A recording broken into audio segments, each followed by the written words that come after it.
नाशिकच्या दिंडोरी तालुक्यातल्या शिवाजीनगर परिसरात भीषण अपघाताची घटना घडली। अपघातात भरधाव कार विहिरीत कोसळली, ज्यामुळे एकाच कुटुंबातल्या 9 जणांचा मृत्यू झाल्याची धक्कादायक माहिती समोर येते आहे। खासगी क्लासच्या स्नेहसंमेलनावरून घरी परतताना इंदोरे गावातल्या दरगुडे कुटुंबियांची कार रस्त्यालगत असलेल्या विहिरीत कोसळली। मृतांमध्ये 6 अल्पवयीन मुलांचा समावेश आहे। या प्रकरणी विहीर मालकावर सदोष मनुष्यवधाचा गुन्हा दाखल करण्यात आलाय आणि क्लास संचालकाचीही चौकशी होणार आहे। अपघातात मृत्यू झालेल्या 9 जणांवर आज एकत्रित अंत्यसंस्कार करण्यात आले। तर दिंडोरी गावात एक कार विहिरीत कोसळून एकाच कुटुंबातल्या 9 जणांनी प्राण गमावले। या घटनेवर मुख्यमंत्री फडणवीसांनी प्रतिक्रिया दिली आहे। दिंडोरी अपघाताची घटना अतिशय दुर्दैवी आणि मनाला वेदना देणारी आहे। सखोल चौकशी करण्याचे आदेश त्यांनी दिलेले आहेत। तर राज्य सरकारकडून मृतांच्या वारसांना 5 लाखांची आर्थिक मदत केली जाईल असंही फडणवीसांनी म्हटलं। पहिल्यांदा तर या संपूर्ण कुटुंबांच्या प्रती मी संवेदना व्यक्त करतो। आपण त्या कुटुंबांना मदत देखील घोषित केलेली आहे, पण त्यासोबत आपण एक अशा पद्धतीनं देखील सूचना दिलेल्या आहेत की रस्त्याच्या मध्ये अशा प्रकारच्या विहिरी ज्या आहेत किंवा असं कुठे जिथे रहदारी आहे अशा ठिकाणी तर तात्काळ त्याचं एक प्रकारे ऑडिट करून आणि त्याला त्याची तिथे आवश्यकता आहे का किंवा त्याला काय उपाययोजना करता येतील। कारण इथे असं लक्षात आलं की भिंत होती पण ती छोटी होती, ती कदाचित मोठी असती तर एखाद वेळेस ते वाचू देखील शकले असते। त्यामुळे तात्काळ या संदर्भातली कारवाई करण्याचे आदेश देखील आपण दिले आहेत। तर मंत्री गिरीश महाजन यांनी दिंडोरीतल्या घटनास्थळाची पाहणी केली आहे। त्यानंतर विहीर मालकावर गुन्हा दाखल करण्यात आले। या प्रकरणी सखोल चौकशी होईल अशी प्रतिक्रिया मंत्री गिरीश महाजनांनी दिली आहे। रात्रीच्या वेळी त्याला अंदाज आला नाही आणि ती गाडी जी आहे अर्टिका ही डायरेक्ट त्या विहिरीमध्ये गेली आणि 9 जण त्या ठिकाणी पाण्यामध्ये बुडून त्यांचा दुर्दैवी असा मृत्यू झालेला आहे। तर म्हणजे ही घटना अतिशय गंभीर आहे आणि मला तर आश्चर्य वाटलं की इकडनं रस्ता आहे, तिकडनं रस्ता आहे विहिरीला खेटून आणि मध्येच विहीर आहे। त्याची सखोल चौकशी केली जाईल। ज्यांची विहीर आहे समोरच ते राहत आहेत त्यांच्यावर सुद्धा रितसर गुन्हा दाखल झालेला आहे। या संदर्भामध्ये सगळी कारवाई जे असेल नसेल ती सगळी केली जाईल। कोणाच्या दबावाला या ठिकाणी बळी पडला जाणार नाही। मुख्यमंत्री महोदयांची मी आत्ताच आपल्यासमोर बोललेलो आहे आणि त्यांनी प्रत्येक जे कुटुंबीय आहेत सगळे मृत आहेत त्यांच्या नातेवाईकांना 5-5 लाख रुपये देण्याची घोषणा, मदत देण्याची घोषणा या ठिकाणी केलेली आहे। तर मंत्री नरहरी झिरवाळांनी देखील अपघातग्रस्त जागेची पाहणी केली। यावेळी स्थानिकांनी झिरवाळांसमोर तक्रारींचा पाढा वाचलाय। 9 जणांच्या मृत्यूला जबाबदार कोण असा संतप्त सवाल स्थानिकांनी झिरवाळांना केलाय। पर्यंत एवढ्या अंतरावरती सिमेंट करण रस्ता आहे, काय गरज आहे एवढा सिमेंट करण रस्ता करण्याची? मला सांग, बरोबर आहे का नाही? तुम्ही टर्न पर्यंत सिमेंट रस्ता करा ना सर। विहिरीच्या कोपऱ्यापर्यंत सिमेंट करण केलेलं आहे, शासन जबाबदार नाही का याला? आहे का नाही? हे नगरपंचायतीचं पण काम आहे। तो गाड्याला गेट करतो, इकडे विहिरीला नाही का? त्या विहिरीला केला असतं तर आज एवढे 9 जण काहीतरी झालं असतं ना सर। आज 2 कुटुंब उद्ध्वस्त होऊन गेले। भीत बांधली असती तर एवढे जणांचा जीव वाचला असता। आज काय होणार आहे? सरकार येणार आहे, समजा साहेब येणार आहे, काय करणार आहे? पैसे मंजूर करणार आहे, होणार आहे काय? दुसरं काय करणार? पण याच्या पुढे कोणाची हानी ना हो म्हणून याची पूर्ण दक्षता एकदम फास्ट कारवाई झाली पाहिजे। साहेब तुम्हाला आमच्यापर्यंत यायची गरज नसते। या बारीक बारीक गोष्टीकडे नगरपंचायतीचं लक्ष देणं काम आहे, तुमच्या काही लेवलचं काम नाही, हे नगरपंचायतीचं काम आहे। त्यांनी किरकोळ लक्ष दिलं असतं तर आधी आली नसती। आता काय होणार? त्या पैशाचा काय उपयोग आहे? 9 जणांचा जीव गेला। पुढे नको व्हायला ही घटना परत। मी म्हणतो 10 एकर जमीन आहे, वारस नाही राहिलं कोणी, पैशाला काय करायचं? ते पैसे काय करायचे आम्हाला? विहिरी मालकांच्या त्याच्यावर कारवाई झाली, आधीच या खर्च केला असता तर आज वेळ आली नसती। काय होतं? प्रशासन काय करतंय? पहिले ती हानी होऊन जाते, नंतर येत्या पैसे मंजूर करते, त्या पैशाचा उपयोग म्हणजे गाड्या चोरी जातील त्याला 5 फूट हाईट द्यायची आणि विहिरीला अर्धा फूट हाईट द्यायची। घरात बाई भाकर भुजायला बाई राहिली नाही, त्या पैशाचा काय करायचं? जरूर हाटलीमधून विकत आणून खाणार आहे का? आणि साहेब एकदम क्विक ऍक्शन झाली पाहिजे या गोष्टीवर। अतिशय उंची कमी आहे त्याची। अशा पद्धतीचं ज्यांनी तो स्पॉट पाहिला त्या सगळ्या तरुण मंडळीची एक इच्छा आहे का असं भविष्यात घडू नये, का त्यांच्या घराला त्यांनी कंपाऊंड केलं आहे आणि मग विहिरीला का कंपाऊंड करू नये, किंवा नगरपंचायतनं रस्ता हा विहिरीपर्यंत नेऊन तिथंच संपवला आहे। तो जर पुढंपर्यंत असता किंवा नगरपालिकेची जबाबदारी होती तर त्यांनी संरक्षण त्या ठिकाणी करायला हवं होतं। याच्या अगोदर सुद्धा काही जनावरं पडलेत तर त्याच वेळेला ते व्हायला पाहिजे होतं, पण झालेलं नाही। ते त्याच्यावर विहीर मालकावर तसा गुन्हा दाखल केलेला आहे। नाशिकच्या दिंडोरी तालुक्यातल्या भीषण अपघातात एकाच कुटुंबातल्या 9 जणांचा मृत्यू झालाय। रात्री गाडी चालवत असताना अंदाज न आल्यानं रस्त्यालगत असलेल्या विहिरीत कार कोसळली आणि हा भीषण अपघात झाला. त्यामुळे प्रशासनाने या घटनेची तात्काळ दखल घेत विहीर बुजवण्याचं काम हाती घेतलंय. तसंच विहिरीचे मालक राजेंद्र राजे यांच्यावर गुन्हा दाखल झाला आणि ते रात्रीपासून फरार असल्याची माहिती आहे. सोलापुरातील माढामधील अंजनगाव इथे लावण्यात आलेल्या पुतळ्यावरनं वाद निर्माण झालेला. या वादानंतर अखेरास पुतळा कडक बंदोबस्तात हटवण्यात आला. कायदा आणि सुव्यवस्थेचा प्रश्न निर्माण होऊ नये याकरता संपूर्ण मोहोळ तालुक्यातील इंटरनेट सुविधा देखील पोलिसांनी बंद केली होती. तर छत्रपती शिवरायांचा पुतळा बसवण्याला आमचा विरोध कधीच नव्हता. केवळ पालखी मार्गात पुतळा येत असल्यानं पुतळ्याचं स्थलांतर करावं अशी मागणी होती, अशी प्रतिक्रिया खेलोबा मंदिराचे पुजारी फरांडे बाबा यांनी दिली आहे.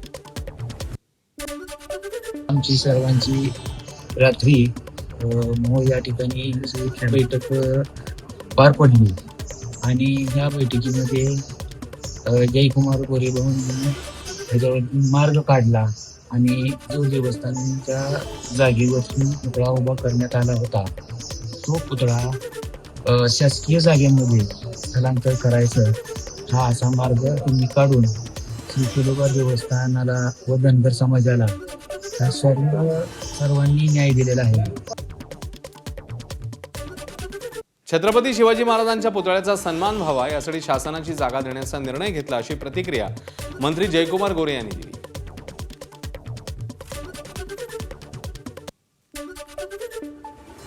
तो काल आम्ही मोजणी कंप्लीट केली. मोजणीचा निकाल आला आणि त्या ठिकाणाहून ते देवस्थानची जागा असल्याचं सिद्ध झाल्यानंतर आपल्या सगळ्यांचे आराध्य दैवत छत्रपती शिवाजी महाराजांचा पुतळासुद्धा सन्मानाने बसला पाहिजे. त्याही पुतळ्याचा सन्मान झाला पाहिजे, महाराजांचा विचाराचा सन्मान झाला पाहिजे. म्हणून आम्ही त्या पुतळ्यासाठी शासनाची जागा देण्याचा निर्णय घेतला. कलेक्टर महोदय असतील आणि अधिकारी असतील यांनी जी जागा त्या ठिकाणी 815 गट नंबरमध्ये सिलेक्ट करतील त्या ठिकाणी आम्ही महाराजांचा पुतळा बसवणार आहोत. तर अंजनगाव खेलोबा पुतळा वादानंतर मराठा आंदोलक मनोज जरांगे पाटलांनी वाद होतील अशा जागी पुतळे उभारूच नका असं नागरिकांना आवाहन केलंय. तर पुतळ्यांवरून समाजांमध्ये वाद लावला जातोय की काय अशी शंकाही त्यांनी उपस्थित केली.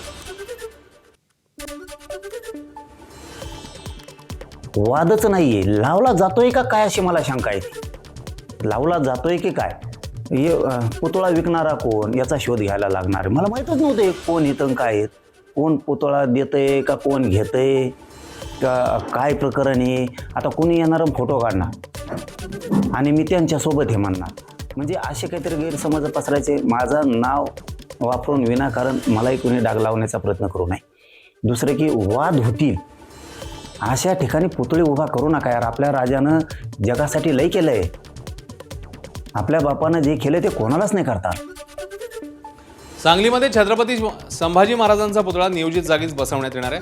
महापालिका प्रशासनाने आयोजित केलेल्या बैठकीमध्ये हा तोडगा निघालाय. शहरामध्ये संभाजी महाराजांचा पुतळा बसवण्याची गेल्या अनेक वर्षांपासून मागणी होती. या मागणीकडे प्रशासनाकडून दुर्लक्ष होत असल्यानं संतप्त हिंदुत्ववादी कार्यकर्त्यांनी आज पहाटे राममंदिर चौक इथे पुतळा बसवला. यानंतर पोलीस आणि महापालिका प्रशासनाने मध्यस्थी करत बैठकीचं आयोजन केलं. या बैठकीमध्ये पुतळ्यासाठी नवीन जागा निश्चित करण्यात आली आहे. त्रिकोणी बागेजवळील जागेत संभाजी महाराजांचा पुतळा बसवण्यात येणार आहे. प्रशासनाने निश्चित केलेल्या जागेवरच श्री छत्रपती संभाजी महाराजांचा पुतळा बसवण्यात येणार आहे. त्याच्या अनुषंगाने काही सूचना असतील तर त्या लेखी स्वरूपात देण्याबाबत सांगण्यात आलेलं आहे. सदरची बैठक अतिशय शांततेत आणि खेळीमेळीच्या वातावरणात पार पडलेली आहे. तरी आता सध्याच्या परिस्थितीमध्ये पुतळा बसवण्याबाबतचा हा विषय आता संपलेला आहे. काही संघटनांनी अनधिकृतरित्या राम मंदिर परिसरामध्ये संभाजी महाराजांचा पुतळा बसवलेला होता. तो पोलीस प्रशासन आणि महापालिका प्रशासनाने त्या काढून घेतलेला होता आणि त्या अनुषंगानं संबंधित जे आंदोलक होते ते आंदोलक आणि महापालिका प्रशासन पदाधिकारी आणि पोलीस प्रशासन यांची एक संयुक्त बैठक इथं महापालिकेत आयोजित केलेली होती आणि त्यामध्ये सर्वानुमते तोडगा काढून ज्या ठिकाणी महापालिकेनं जागा निश्चित केलेली होती त्याच ठिकाणी एक चांगला स्मारक पुतळा तिथं उभारण्याचं सर्वांमध्ये ठरलेलं आहे. त्यामुळे कृपया याबाबत कुठल्याही गैरसमज किंवा काय असतील तर कोणी यावर विश्वास ठेवू नये. आता बातमी बीडमधून आहे. बीड जिल्ह्यामध्ये गेल्या 27 महिन्यांमध्ये महापुरुषांचे तब्बल 128 पुतळे बसवण्यात आले. हे सगळे पुतळे अनधिकृत असल्याची माहिती समोर येते. पोलिसांनी आतापर्यंत तब्बल 109 जणांवर फौजदारी स्वरूपाची कारवाई केली तर 500 कार्यकर्त्यांना प्रतिबंधात्मक नोटीस बजावली आहे. पुतळा बसवायला प्रशासनाचा विरोध नाही, मात्र नियमावलीनुसार पुतळा समिती स्थापन करून पुतळ्याचं संवर्धन करणं हेही तितकंच महत्त्वाचं असल्याचं मत पोलीस अधीक्षक नवनीत कौवर यांनी व्यक्त केलं. 109 FIR आत्तापर्यंत पोलिसांनी त्याच्यामध्ये दाखल केलेली आहे. 500 लोकांवर प्रतिबंधक कारवाई सुद्धा त्याच्यामध्ये केलेली आहे.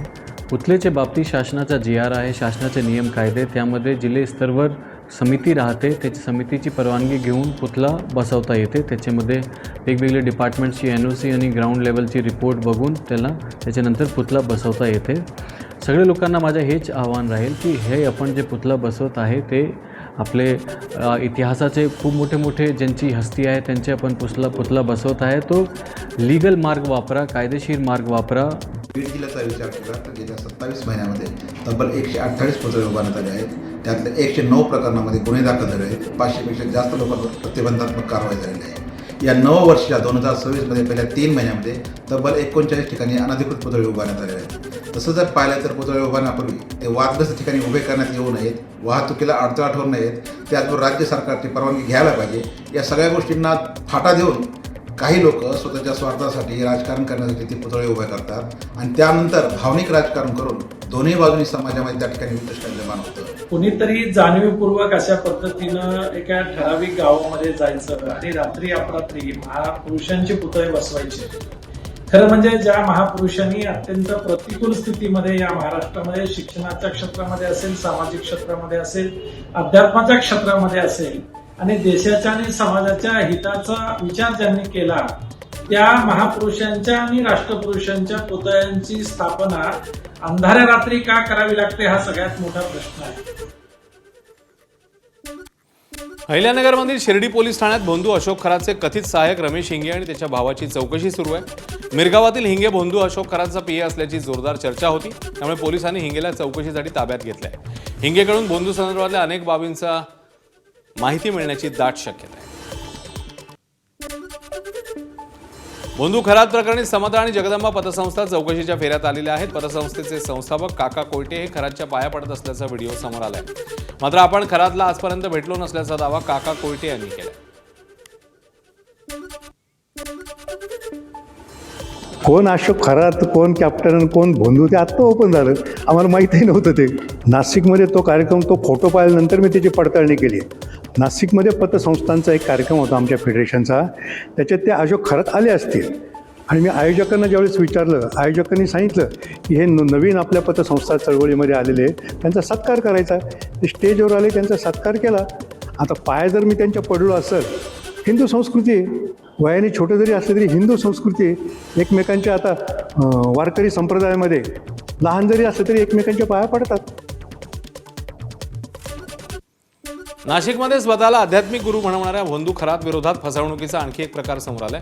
एका कांदा व्यापाऱ्याला प्लॉट विक्रीत मोठा नफा मिळवण्याचा आमिष दाखवून त्याचे तब्बल 85 लाख रुपये गंड्यात टाकल्याचं तपासात निष्पन्न झालंय. खरातने 60 लाख रुपयांच्या जागा वृद्धाश्रमाच्या नावाने केवळ 22,25,000 खरेदी करून व्यापाऱ्याचा विश्वास संपादन केला. नंतर पैसे देण्यासाठी तगादा न लावल्यास देवाचा कोप येईल असं शाप दिल्याचं उघड झालंय.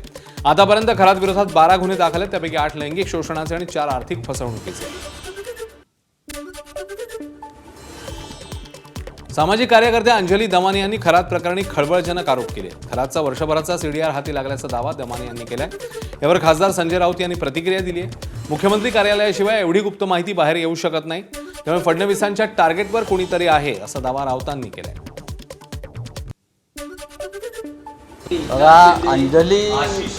अंजली दमानिया या एक सामाजिक कार्यकर्ता आहेत, पण त्या रॉच्या प्रमुख नाहीत. आता त्यांचे आणि मुख्यमंत्र्यांचे किंवा भाजपचे संबंध आहेतच ना, हे का तुम्ही अमान्य करू शकत नाही. पण तरी ती माहिती त्यांच्या माध्यमातून जर सरकार बाहेर काढत असेल, याचा अर्थ सरकारच्या टार्गेटवर कोणीतरी आहे. म्हणजे देवेंद्र फडणवीस यांच्या टार्गेटवर त्याने एक निशाणा धरलेला आहे.